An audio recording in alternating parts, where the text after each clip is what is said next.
Bonsoir à tous, bonsoir Bichara Khadr. Bonsoir. Merci de répondre à notre invitation.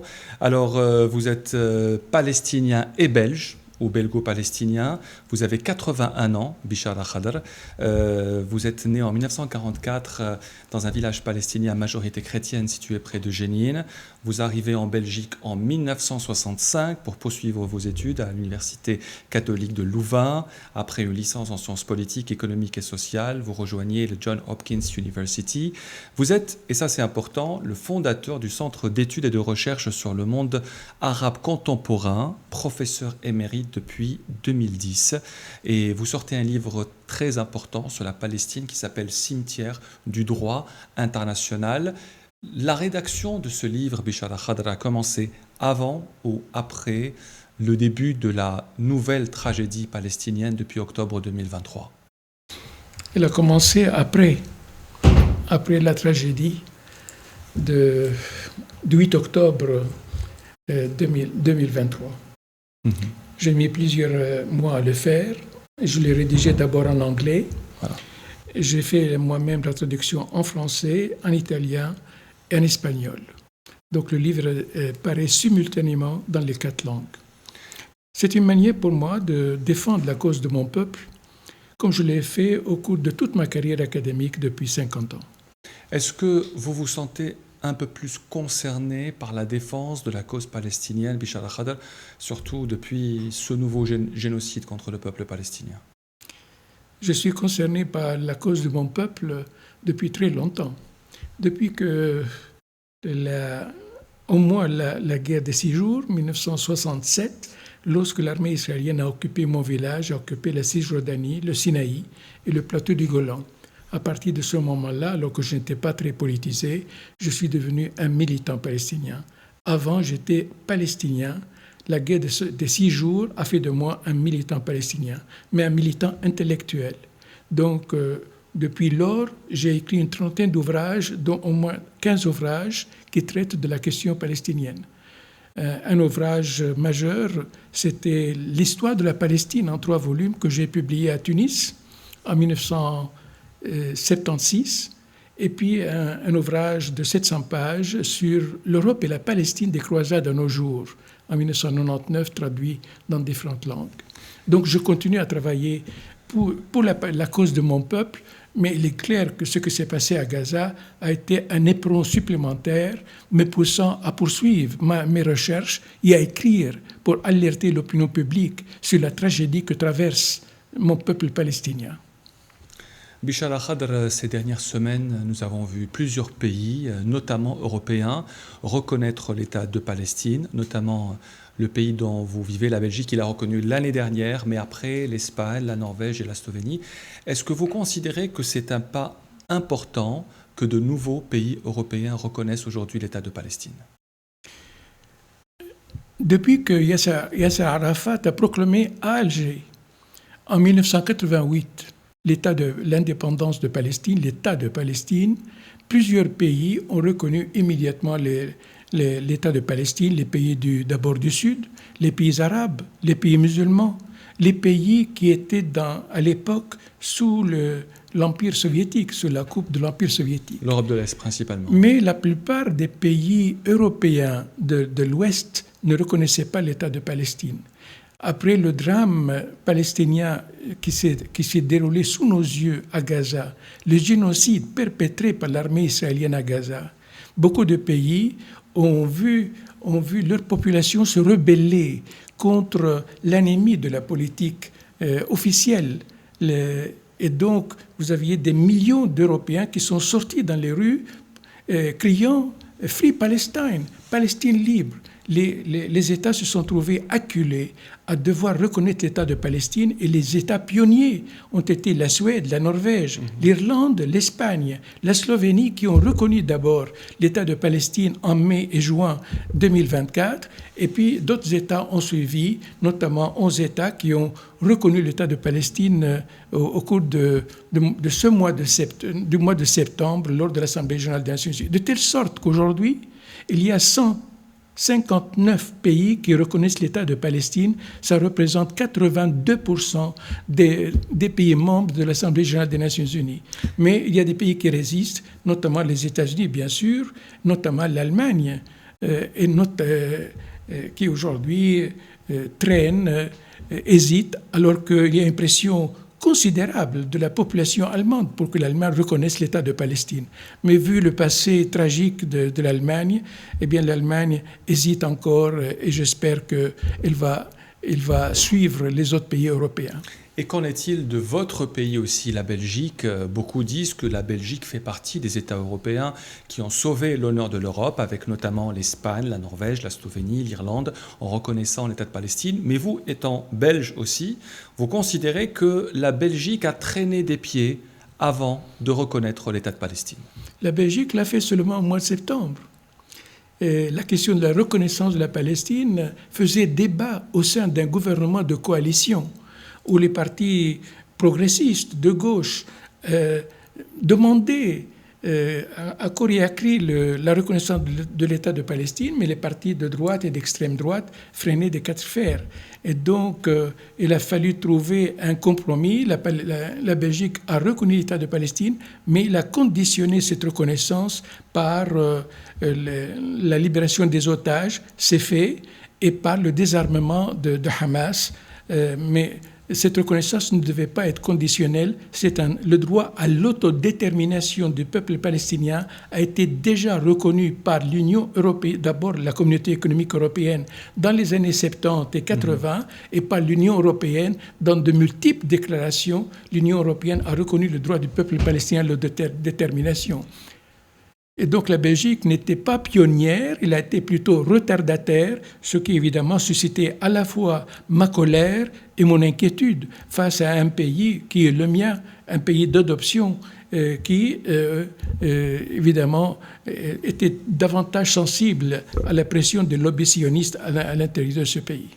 Est-ce que vous considérez, Bichar al-Khadr, que le nouveau cessez-le-feu qui a été placé sous supervision américaine est une bonne chose aujourd'hui pour la population palestinienne de Gaza, ou est-ce que c'est un leurre? J'ai pas mal travaillé sur cette question. Je ne peux pas ne pas me réjouir du fait que le massacre a cessé, mais je n'avais aucune confiance dans la poursuite de ce cessez-le-feu. Et mon pessimisme s'est avéré. Il y a 2-3 jours, l'armée israélienne a de nouveau bombardé la bande de Gaza, tuant 58 personnes et blessant 130 personnes à Gaza. Donc le cessez-le-feu a été rompu par Israël sous des prétextes fallacieux.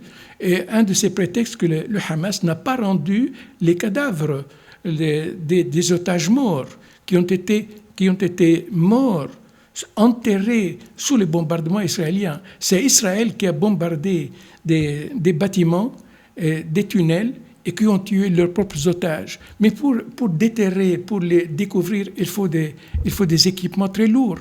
Et le Hamas fait de son mieux pour les rendre. Il s'est d'ailleurs engagé à les rendre.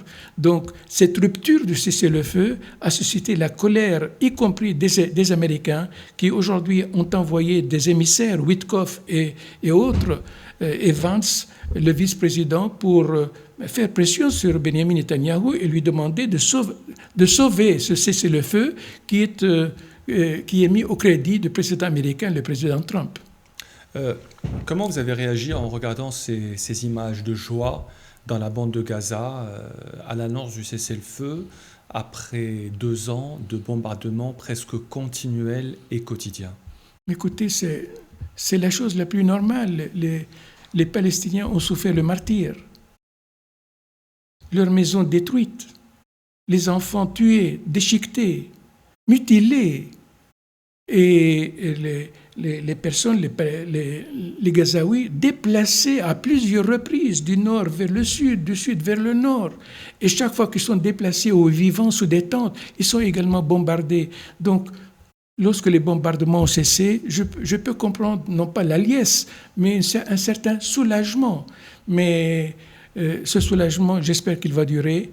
Mais le cessez-le-feu, c'est pas la paix. C'est pas la paix en Palestine. Le cessez-le-feu est une étape heureuse pour le peuple palestinien, mais la liesse palestinienne sera là lorsque l'État palestinien sera proclamé un État indépendant et souverain. Mais ce n'est pas... il y a loin de la coupe aux lèvres. Est-ce que c'est difficile pour la diaspora palestinienne dont vous faites partie, Bichar al-Khadr, de regarder presque avec impuissance à ce qui se déroule à Gaza? Comment on le vit aujourd'hui en tant que diaspora palestinienne? Mais vous ne pouvez pas imaginer notre souffrance. Depuis le 8 octobre, j'ai perdu le sommeil. Je suis en colère contre l'Europe, dont le double standard est là s'avère quotidiennement. L'Europe a imposé à la Russie 19 paquets de sanctions depuis le 24 février 2022. Eh bien, aucune sanction n'a été imposée à l'État d'Israël. Et lorsqu'il s'agit de suspendre l'accord d'association entre l'Union européenne et Israël, il y a des pays qui ont freiné de telle sorte qu'il y a une proposition de suspendre la partie commerciale de l'accord d'association, mais jusqu'à maintenant, il n'y a pas unanimité à l'intérieur de l'Europe. Donc, je suis en colère contre ces bombardements où Israël a largué sur Gaza près de 90 000 tonnes de bombes. Je suis vraiment en colère et j'en souffre, mais je suis en colère contre la complaisance, la complicité et le silence européen face à un génocide avéré et reconnu par toutes les organisations internationales. Est-ce que vous considérez quand même que l'Union européenne ou les pays européens ont eu une évolution durant ces 2 années? Est-ce que cette évolution a été surtout caractérisée par le nombre important de victimes palestiniennes? Est-ce qu'il y a eu un temps où les Européens ont dit « stop, maintenant il faut réagir » D'ailleurs, il y a eu des rumeurs de sanctions économiques et commerciales contre Israël, notamment prononcées par la présidente de la Commission. Des rumeurs. C'est une diplomatie d'affichage pour faire taire en quelque sorte les critiques des sociétés civiles face à l'inefficacité, l'incompétence des pays européens. Donc les Européens tardivement ont ouvert les yeux parce que les actions d'Israël sont allées trop loin et que les accusations de génocide fusaient de toutes parts. Donc ils se sont trouvés sous la pression de leur propre peuple pour reconnaître l'État de Palestine parce qu'Israël est allé, comme disent les Américains, over the top. Y compris le président Biden, à un certain moment, il a dit « Israël est allé trop loin ». Over the top. Et les Européens ont considéré que continuer à s'abriter derrière un silence complice ne pouvait que les affecter sur le plan électoral. Donc, moi, honnêtement, j'ai beaucoup travaillé sur l'Europe, la Palestine et les pays arabes. Et la politique déclaratoire de l'Europe, elle est bonne, parce que l'Europe considère que l'occupation d'Israël est illégale. L'annexion de Jérusalem-Est est illégale. La colonisation rampante des territoires palestiniens est illégale. L'Europe, sur le plan déclaratoire, a une position impeccable. Le problème, c'est le hiatus, c'est le fossé entre les déclarations européennes, la politique déclaratoire, et une diplomatie inefficace et édentée, c'est-à-dire l'incapacité de l'Europe de traduire ses condamnations en actions efficaces. C'est ça le problème de l'Europe. On a beaucoup critiqué l'Europe, Bichar al-Khadr, mais beaucoup d'autres observateurs critiquent les pays arabes, notamment un journaliste que vous connaissez très bien, Edoui Plenel, que nous avons interviewé sur One to One, qui considère que les pays arabes ont aussi une grande responsabilité, notamment en manque de soutien et de solidarité vis-à-vis de la Palestine. Êtes-vous d'accord avec ça? Écoutez, d'abord, l'État d'Israël a été créé par l'Occident. Il a été créé après l'Holocauste. C'est une manière de se décharger d'un sentiment de culpabilité. Donc la création de l'État d'Israël en terre palestinienne est un fait occidental. C'est d'abord la responsabilité de l'Occident. Bien sûr, les Arabes auraient pu faire davantage. Rappelez-vous, après la guerre d'octobre de 1973, les Arabes n'ont-ils pas utilisé l'arme de pétrole pour faire pression sur l'Europe et sur l'Occident? Et ça avait marché à l'époque. Ça avait marché pendant plusieurs années, puisque le dialogue euro-arabe a été lancé à l'époque, ce qui a permis à l'Europe d'adopter une posture beaucoup plus en phase avec le droit international, reconnaissant les droits palestiniens. Eh bien, mon frère a été la cheville ouvrière de ce dialogue euro-arabe. C'est peut-être pour cette raison qu'il a été assassiné en 1981 à Bruxelles, alors qu'il était le premier représentant de l'OLP à Bruxelles. Donc les pays arabes ont des moyens de faire pression sur les acteurs extérieurs, sur Israël même. Certains pays ont normalisé leurs relations avec l'État d'Israël, ont-ils rompu les relations diplomatiques, ont-ils renvoyé les ambassadeurs israéliens. C'est la moindre des choses qu'ils pouvaient faire pour dire à Israël, envoyer un message à Israël, trop c'est trop, nous n'acceptons pas cette humiliation permanente. Il y a des pays latino-américains, comme le Chili, comme la Colombie, qui ont rompu les relations diplomatiques avec Israël. Les Arabes qui ont normalisé leurs relations, eh bien, ils ont regardé en spectateur le génocide à Gaza sans utiliser l'arme dont ils disposent, notamment de rompre les relations diplomatiques et d'envoyer un message fort à Israël. Nous voulons bien vous intégrer dans notre région à condition que vous respectiez le droit international et que l'État palestinien voit le jour. Cela n'a pas été fait et c'est lamentable. Et beaucoup de générations arabes se rappelleront de cette trahison de certains dirigeants arabes de la cause palestinienne. Et ce qui est curieux, Bichara Khater, c'est que ça a été fait en 2000, après la deuxième intifada. Beaucoup de pays arabes avaient rappelé leurs ambassadeurs, notamment l'Égypte, notamment la Jordanie.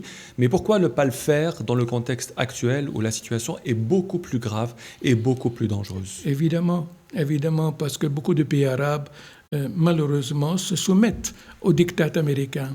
Ils ont besoin de parapluies sécuritaires américains. Ils ne veulent pas aller à l'encontre. Même le Qatar n'y a pas échappé à ce parapluie qui était censé être protégé par ce parapluie américain. Doha a été bombardé par les Israéliens. Vous avez raison de le rappeler. Le Qatar abrite la plus grande base aérienne américaine dans la région du Golfe. C'est un allié inconditionnel des États-Unis. Les États-Unis reconnaissent que le Qatar est un allié très fiable des États-Unis dans la région. Et pourtant, les Israéliens sont allés bombarder le Qatar, pas le Qatar en tant que tel, mais une maison où logeaient les dirigeants de Hamas. Et cela, évidemment, est un affront pour le Qatar, mais aussi un affront pour les États-Unis. C'est peut-être cette raison-là qui a poussé Trump à proposer son plan de paix, plan de cessez-le-feu à Gaza en 20 points, pour envoyer un message à Israël que peut-être qu'ils sont allés trop loin aussi. Vous revenez de Bruxelles, vous l'avez dit, vous avez commémoré l'assassinat de votre frère, Naïm Khadr, qui était le représentant de l'OLP à Bruxelles, assassiné en 1981.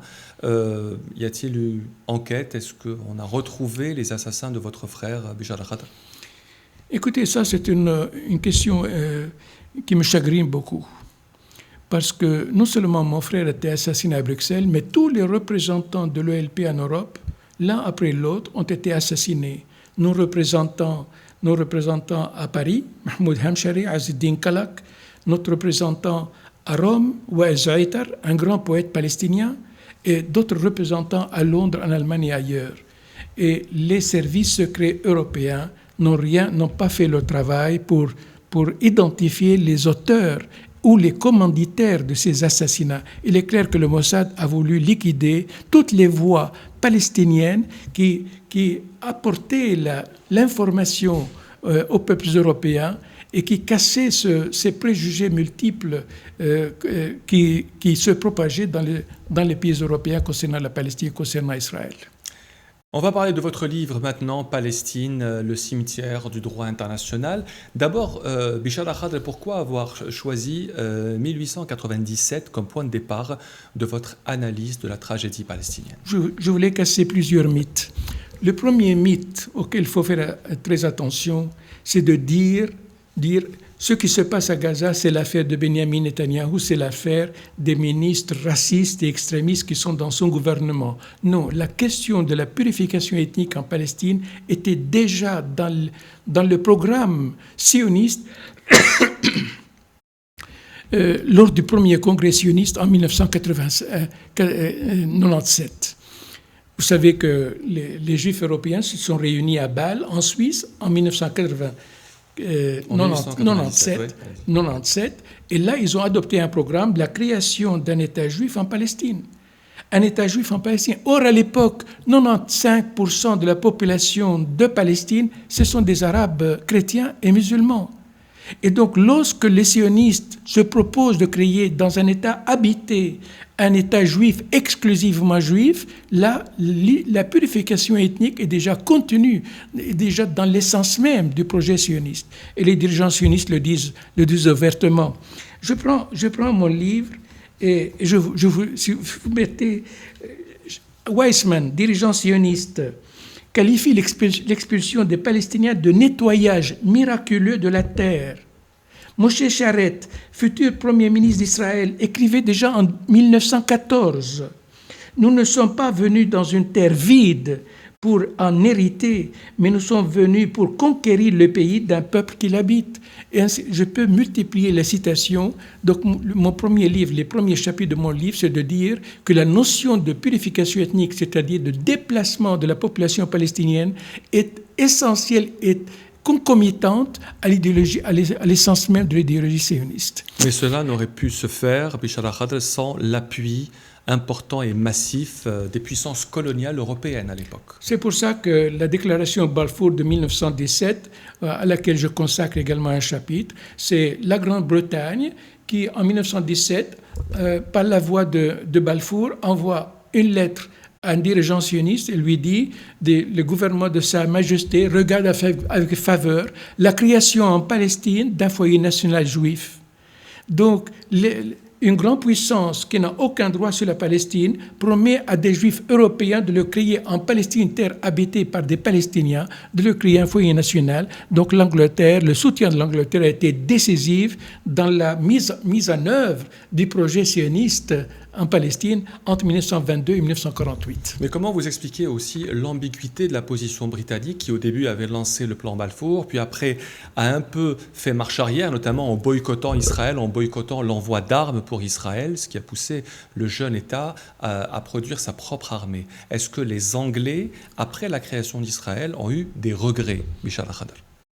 Non, les Anglais ont continué à soutenir le mouvement sioniste jusqu'à 1939. En tout cas, en 1939, après une révolution palestinienne qui a duré 3 ans, avec une grève générale qui a duré 6 mois, les Anglais, à la veille de la Deuxième Guerre mondiale, se sont vus contraints de limiter l'immigration juive en Palestine, de limiter l'appropriation de terres en Palestine, parce que les Anglais avaient des calculs géopolitiques. Il faut absolument éviter que les Arabes basculent dans le camp allemand à la veille de la Première Guerre mondiale. C'est exactement ce qu'ils ont fait avant la Première Guerre mondiale, lorsque les Anglais avaient promis au shérif Hussein de la Mecque un grand État arabe si les Arabes participent à la Première Guerre mondiale aux côtés des Alliés contre les Turcs. C'est que les Arabes ont fait, mais les promesses anglaises aux Arabes n'ont pas été tenues.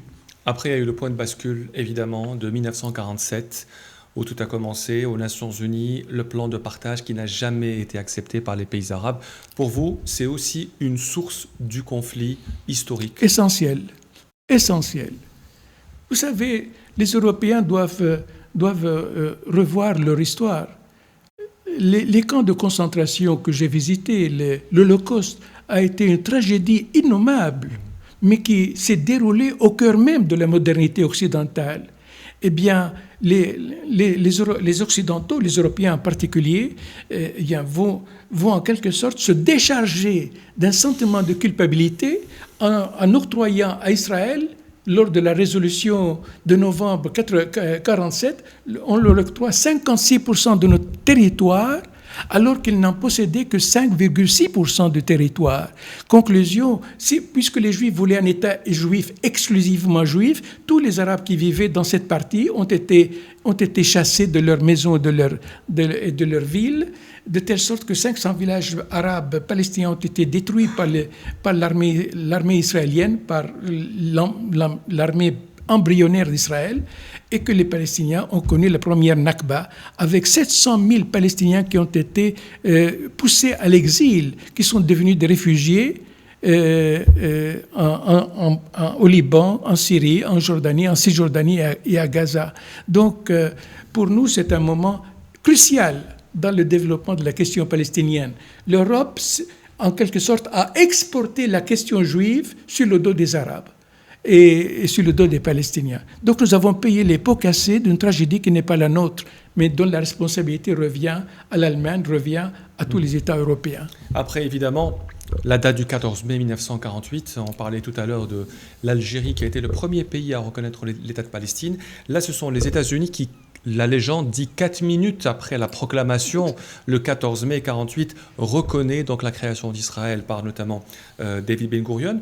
Il y a beaucoup de livres qui disent que, en fait, au début, David Ben Gurion ne croyait pas à une victoire israélienne en 1948 et qui disait que les Arabes étaient trop forts à l'époque. Est-ce que c'est vrai? Est-ce que c'est vrai qu'au début, il y avait une hésitation israélienne à pouvoir gagner cette première guerre?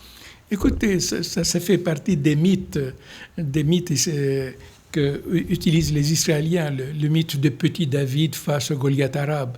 Mais les experts militaires qui ont écrit des livres sur cette question ont bien comptabilisé combien de soldats arabes ont participé à la première guerre israélo-arabe de 48-49. Ils ont comptabilisé l'armée israélienne, la Haganah, et une armée issue d'un mouvement terroriste. C'est-à-dire qu'il faut rappeler que l'armée israélienne est issue de plusieurs mouvements terroristes, notamment l'Irgun et l'Haganah.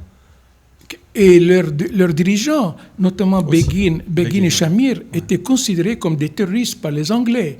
Et leur tête avait été mise à prix. Bref, donc, quand on comptabilise, il faut lire quand même les livres d'Avi Shlaim, de Benny Morris et tous les historiens israéliens sur la guerre de 48-49 pour savoir que le déséquilibre était flagrant entre une armée israélienne aguerrie, armée par la Tchécoslovaquie à l'époque, et bien entraînée, et des armées arabes du tiers-monde tout à fait sans coordination aucune les unes avec les autres. Et donc la victoire d'Israël était inscrite dans les faits, dans l'histoire. Et pourtant, c'était plusieurs armées arabes qui attaquaient du nord, du sud, d'est et d'ouest, et qui n'arrivent à gagner pratiquement, Bishar al-Khadr, aucune guerre face à Israël. Le total des contingents ne dépassait pas les 40 000 soldats, sous des commandements différents, avec des armées d'ailleurs qui négociaient secrètement, avec des pays qui négociaient secrètement avec l'État d'Israël. Et sur cette question, il y a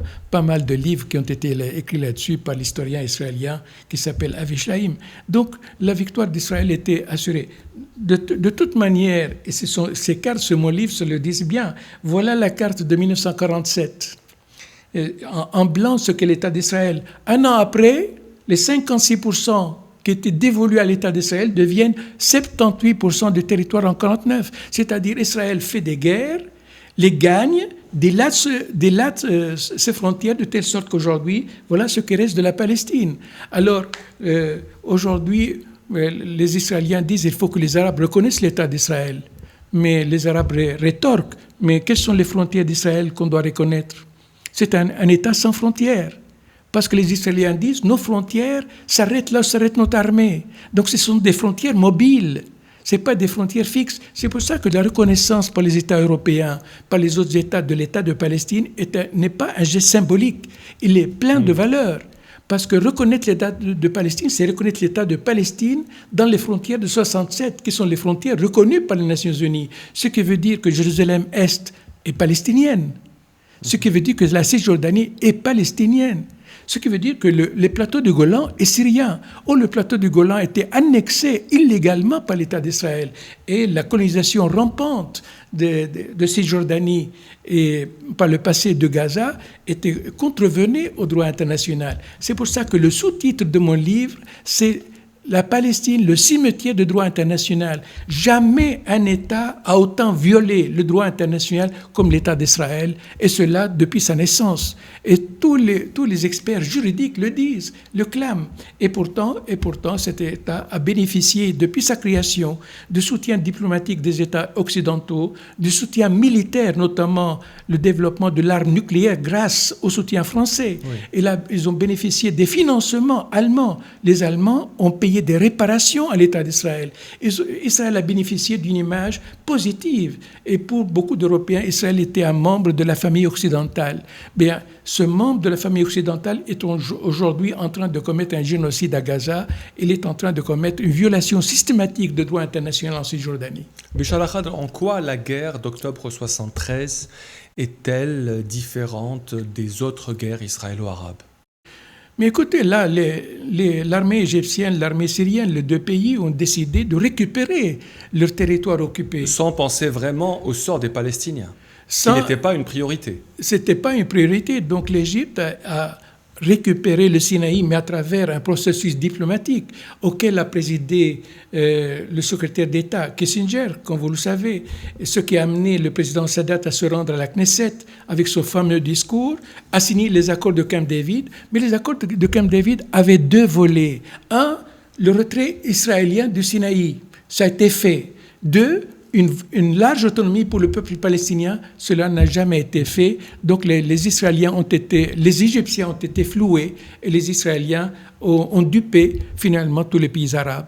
Et le Golan est resté occupé, annexé même par Israël en 1981, et le président Trump a reconnu la colonisation israélienne du Golan et l'annexion du Golan. Avec ce processus de paix et le cessez-le-feu à Gaza aujourd'hui, est-ce que vous considérez qu'il y a un espoir de paix qui peut s'installer dans la région, maintenant qu'on admet peut-être l'implication de l'OLP dans la gestion de l'administration à Gaza? Vous posez la question sur le jour d'après, mais on ne connaît pas les contours du jour d'après. Sur la table, il y a plusieurs propositions pour le jour d'après. Il y a le projet d'un seul État. Vous avez des Israéliens, vous avez des intellectuels palestiniens qui soutiennent que pour une paix durable, il faut un seul État où Juifs et Arabes palestiniens vivraient en bonne intelligence avec les mêmes droits et les mêmes obligations. Eh bien, cette solution de One State Solution, un seul État, est catégoriquement refusée par les Israéliens sionistes parce qu'ils considèrent que cette solution, c'est la fin du rêve du projet sioniste. La deuxième proposition, c'est No State Solution, pas d'État du tout. C'est le projet du gouvernement actuel d'Israël. Les ministres tels que Ben-Gvir et Smotrich, qu'est-ce qu'ils disent? Il n'y a pas de place pour un État palestinien entre le Jourdain et la Méditerranée. Il y a un État palestinien en Jordanie. Et donc, entre le Jourdain et la Méditerranée, ça doit être l'État d'Israël. Donc, il n'y aura pas d'État palestinien, ils le disent ouvertement. Par le passé, ils le soufflaient. Maintenant, ils le disent ouvertement sans craindre la réprobation mondiale. Ils le disent ouvertement, il n'y a pas de Palestiniens, il n'y a pas d'État palestinien. C'est la solution No State Solution, pas d'État palestinien, qui est catégoriquement refusée par la communauté internationale, par les pays arabes et musulmans, par les Palestiniens eux-mêmes. Alors, comment ça peut changer? Est-ce que ça peut changer par l'arrivée au pouvoir d'une autre classe politique israélienne, peut-être travailliste, plus ouverte à ça, ou est-ce que ça peut passer par davantage de pression occidentale? Ça, c'est aussi, excusez-moi, mais c'est un autre mythe. C'est de faire une distinction vraiment aussi nette entre le groupe, le Likoud, Benjamin Netanyahou, ses ministres racistes qui sont dans son gouvernement actuel, et le Parti travailliste. Je vous rappelle que la colonisation israélienne a commencé dans les années après 1967 par le Parti travailliste. Par le Parti travailliste. Donc le projet d'extension, de dilatation des frontières de l'État d'Israël, c'est un projet qui est consubstantiel à l'État d'Israël, à l'idéologie sioniste qui l'anime.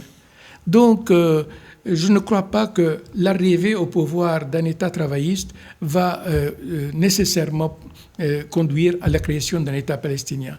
Sans la pression internationale imposée par la communauté internationale, mais là, il faut que les États-Unis puissent changer de position, et là, j'ai quelques doutes. Mais je vois des premiers balbutiements d'un basculement de l'opinion publique, y compris aux États-Unis. Le Parti démocrate, aujourd'hui, pour l'essentiel, est favorable à la question palestinienne, critique de l'État d'Israël. Le Parti républicain reste farouchement opposé derrière le président Trump. Mais la société américaine également ouvre les yeux. On le voit dans les universités, on le voit dans les manifestations de millions d'Américains avec des slogans Free Palestine. Et dans ces manifestations pro-palestiniennes aux États-Unis, beaucoup de Juifs y participent, des Juifs laïcs, des Juifs religieux.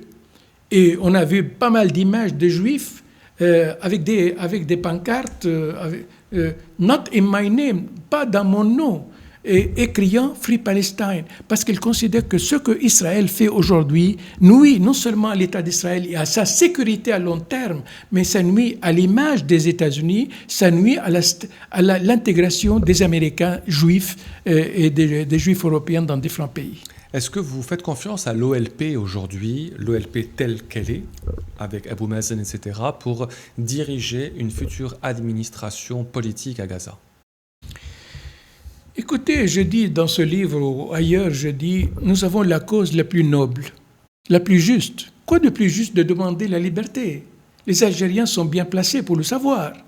Ils ont lutté pour acquérir l'indépendance. Eh bien, la cause palestinienne est une cause noble, est une cause juste. Et nous avons les avocats les moins futés pour la défendre. Donc là, il y a une nécessité urgente de réformer le système politique palestinien. Cela doit passer par des élections. Cela doit passer par le renouvellement de la classe politique palestinienne. S'il y a des élections libres aujourd'hui, est-ce qu'il n'y a pas aussi un risque que le Hamas gagne comme en 2006? Écoutez, je crois que le Hamas a à l'évidence une assise sociale assez solide. Simplement, après ce qui s'est passé à Gaza, je crois que les Palestiniens sont essoufflés, sont à bout de souffle. Même par le Hamas. Et donc, les sondages d'opinion, quelques sondages d'opinion que j'ai pu consulter dernièrement prouvent que le Hamas ne gagnerait pas les élections palestiniennes au cas où il participerait en tant que Hamas. De toute manière, il ne pourra pas participer en tant que Hamas s'il n'adhère pas au programme de l'OLP. Or, le programme de l'OLP, c'est quoi? C'est un État palestinien à côté de l'État d'Israël. Or, le Hamas refuse cette solution de deux États. Donc, il pourra difficilement participer à des élections où, dans le programme des partis, il doit reconnaître l'État d'Israël comme l'indépendance de la Palestine. Et est-ce que vous voyez aujourd'hui, Bichara Khadr, de nouvelles têtes émerger dans l'autorité palestinienne ou à l'OLP pour être la future classe politique palestinienne renouvelée? Il faut que la vieille génération disparaisse pour que de nouvelles têtes apparaissent. Cette classe politique palestinienne a tout fait pour que des personnes extrêmement qualifiées, des jeunes connectés, qui ont une profonde connaissance de la cause palestinienne et de la nécessité de faire de cette cause juste une véritable évidence et une capacité de parler aux adversaires et de parler au soutien de l'État d'Israël. Bien, cette jeunesse existe en Palestine. N'oublie pas que l'éducation en Palestine est également centrale de notre société et que nous avons énormément de jeunes qui travaillent aujourd'hui dans les organisations non gouvernementales, mais qui demain pourraient avoir une envergure politique réelle. Est-ce que Mohamed Dahlan peut avoir un rôle à jouer, selon vous, dans la future autorité palestinienne? Écoutez, tous les dirigeants palestiniens qui sont animés d'une volonté de défendre la cause juste du peuple palestinien, bec et ongle, et qui misent sur un futur prospère pour les Palestiniens et qui veulent cohabiter avec l'État d'Israël sont les bienvenus dans un futur État palestinien. Ce sont les élections palestiniennes futures promises pour l'année prochaine qui doivent faire émerger cette nouvelle classe palestinienne de jeunes Palestiniens capables de défendre la cause de Palestine et d'en finir avec des dirigeants palestiniens dont la moyenne d'âge, je vous rappelle, est de 64 ans, alors que la moyenne d'âge en Palestine est de 25 et de 28 ans. C'est-à-dire 50% de la population palestinienne a moins de 25 ans et cette Palestine jeune est aujourd'hui dirigée par des vieux. Ça ne peut pas durer. Vous parlez beaucoup de sionisme dans votre ville, Bichara Khadr.